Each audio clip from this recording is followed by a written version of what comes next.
চলো আজকে আমার একটা ক্লায়েন্ট এসেছে, তো ওর চুলটা প্রচুর লম্বা, দেখতেই পাচ্ছ ফ্রেন্ডস। তো বলো এবারে কত ছোট হবে তোমার চুলটা, বলো। রাফ হয়ে গেছে হালকা, তো এত দূর করবি?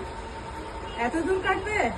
এত দূর প্রচুর ছোট হয়ে যাবে কিন্তু, বলো কি করবে? তাতে কি করবো, তো রাফ হয়ে গেছে। একেবারে ভেবে নাও যে তোমার চুলটা কত পরে, মানে কতটা কাটবে, কারণ পরে চিন্তা করলে হবে না, বুঝলে? কারণ একবার কাটলে আবার চলে আসবে না চুলটা। তো বলো কতটা কাটবে, চিন্তা করো, আমি আছি। তো এতটা। এতটা? আচ্ছা ঠিক আছে, করে দিচ্ছি তাহলে।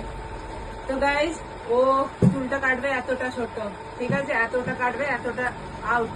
তো বলো কাটবো কিনা?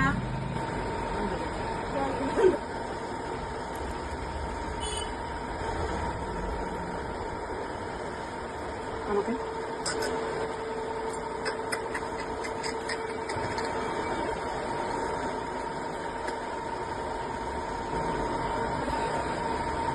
তবে ঠিক আছে, ভিডিও করে ঠিক আছে।